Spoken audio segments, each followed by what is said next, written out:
Hey everyone. From class yesterday, I kind of realized that maybe it would be nice to give you guys just a quick paint mixing demo, and also to show you a little bit of how to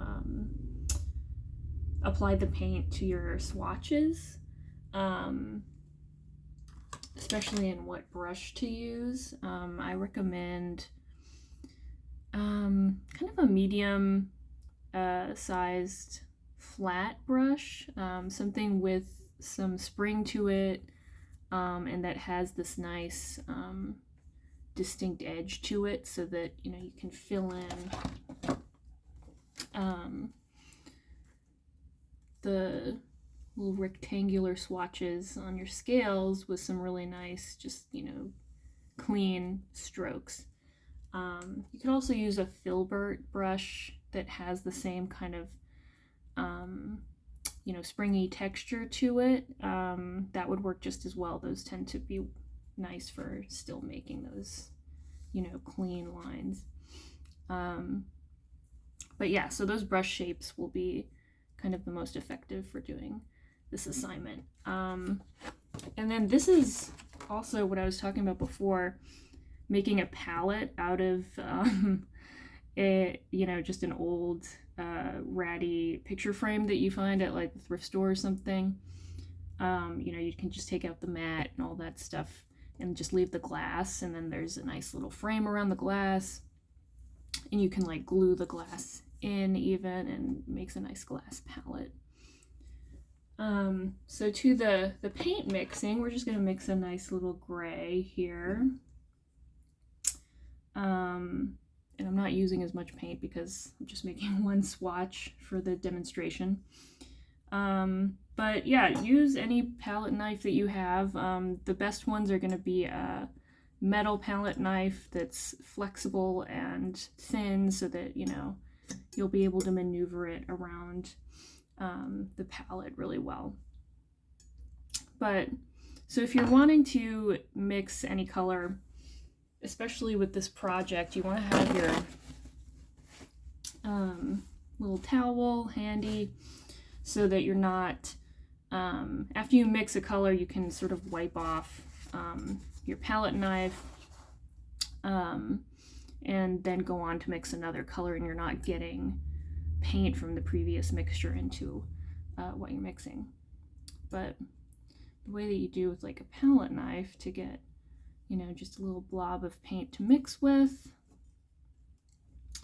And then, if we were really doing this where we had a palette full of a bunch of different colors, then I would want to wipe off my palette knife before I go into the white, because I don't want to contaminate basically my colors with something else that I've gotten on my palette knife or my brush.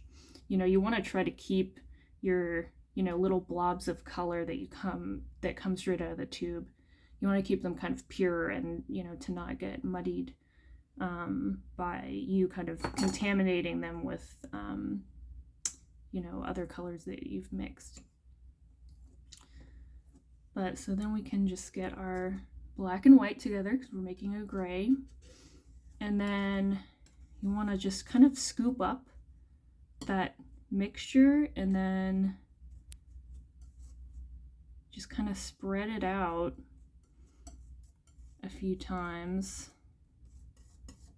And then it can be useful to, again, use the edge of the palette knife to kind of scoop it up again, and then smush it again with your palette knife, kind of move it around. And you really need to work it well, because each time that you kind of scoop it up and then you spread it out again, you'll maybe see little areas in the mixture that still haven't completely been mixed up. Because with these swatches, with these value and color scales, you want to get really pure mixtures. You don't want to have something that's only partially mixed up and that has like little areas of like some black here for instance, there's like this streak of black that hasn't been mixed in with everything. So you don't want to see that. You want to get more pure color mixtures. And that's part of the assignment, is you getting comfortable, you know, making these pure mixtures and showing that you understand how to mix paint and how to mix it thoroughly enough so that it's a pure mixture. So I think that is pretty thoroughly mixed. Just do one more pass with it.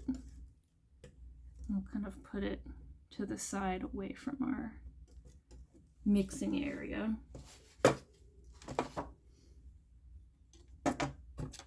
And then we can take our paper here and move this and position the paper so that it's in the frame. I can figure out how to put it in the frame. Here we go.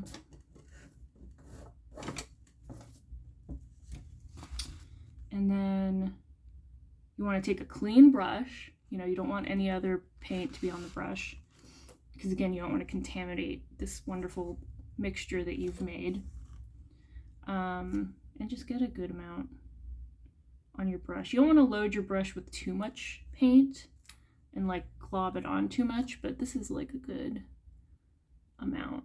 You know, it's not too much, not too little, for us to make a little swatch, and then can just fill it in with some nice strokes of the brush.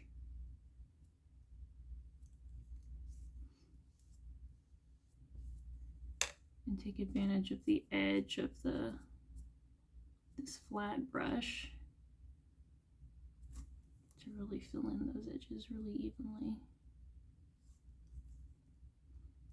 I mean, it's okay if it doesn't look perfect. I'm not really, this assignment isn't about like, you know, painting absolutely pristine rectangular swatches. I remember when I did this in school, I had to like tape down every single swatch and like make it perfect, but you guys don't have to do that.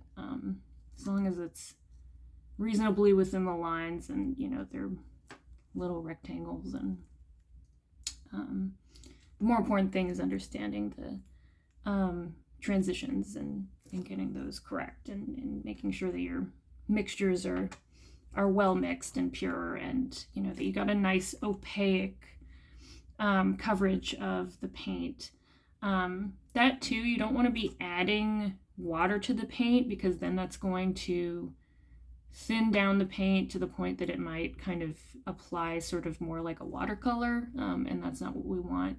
It'll also probably make the paper that you're using buckle a little bit, depending on what kind of paper you're using. But that's it. Of course, let me know if you have any questions while you're doing these assignments. If you run into any challenges, please reach out, and I hope this was helpful.